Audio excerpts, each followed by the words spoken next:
Okay, so we got Big D here doing the dance. He's going to teach me how to do YouTube videos.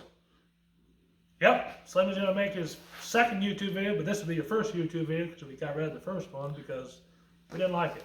Yep, he knows how to do it, so I'm just kind of learning today. So no editing here, he's all shooting from his phone. Here's Slim here. Real name's Jesse, but they call me Slim at work, so we're just going to go with Slim on my YouTube channel.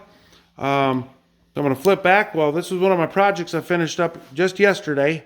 Had this old workbench that I got for free, and I vamped up a whole bunch of stuff. I got an old hose reel that I converted to a welding reel for my extension cord. Got some grinder holders. If you look real close, we got for the stinger for the welder, because you're always looking where to put it.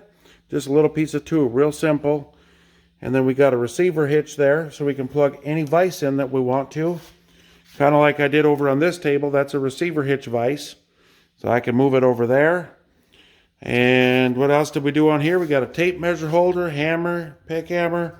And on the side, we did for all our clamps. And notice they're all on wheels, so we can move this table anywhere around the shop. So now we're going to scroll back this way. This was one of my first tables, which it needs some work, but it's one of my good welded tables. But I realized I got to raise it up. So we're going to raise it up at some point in the next week or two, because I'm a tall guy and it needs to be at least 5 or 6 inches taller. We're getting ready for the holiday season here.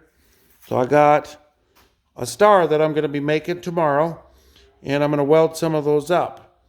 So real simple designs. Anybody can do it at home as long as you got a welder and some miscellaneous fasteners you got laying around.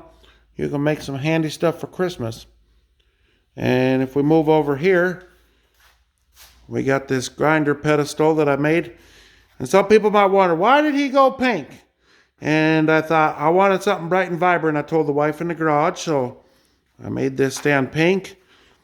I got me if you notice there, got me a cord wrap, a handle, and I got a wheel on the back side. Just a one wheel, so you can tilt it back, and then you can move it.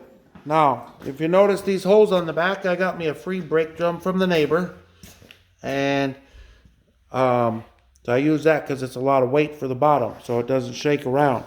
So a lot of this stuff, people can have some old junk at home. So over here, like I said, some of this was just old junk that I had laying around. I had this piece of metal, that's why there's a bunch of holes in it, but I thought, well, it's a good piece of steel. And I was able, it was big enough to fit my grinder on there. And now we're going to have Big D come over here, and we're going to have him demonstrate how to flip it back, prop it, and move it around the shop. Look at, is that easy, Big D, or what? Oh, easy peasy, lemon squeezy. Yeah, that's right.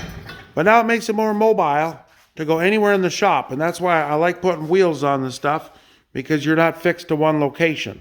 Depending on what you're doing, might be a bigger project, smaller project, or different project of the day.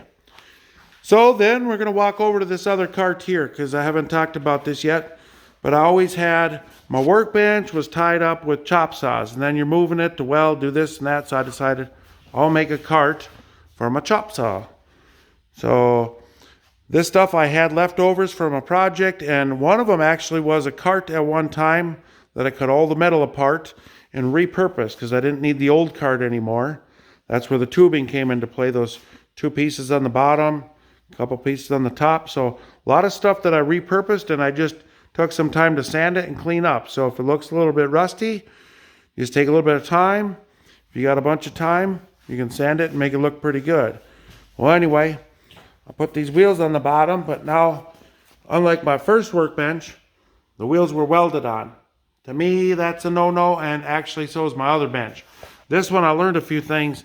I just did this little piece of flat steel. It took a little more time than just welding on. But if a wheel goes bad, I can just unbolt it instead of having to grind it, cut it, weld it. You get the idea. So anyway, we'll go to the front side of the saw. This is for the square to go in. This tube's open. And this here's for my pencils, for marking stuff, because you're always marking stuff for the metal. And I got me a tape measure holder on the side. So I'm all set up for the holiday season. I always make some little gifts. One year I made some trees. One year I made snowmen. One year I made candy canes. So this year I'm doing snowflakes, and maybe I'll show you a little preview of some of those things that I made in the next week or two of things I did in the past. But I don't have start to finish videos. This will be my first start to finish with the whole snowflake design here because I never made them. So each year I'm trying to do something different for winter time. So we'll be back at you live tomorrow. So we're going to chat later. And we're out of Big D. Bye. Emma, you want to say goodbye?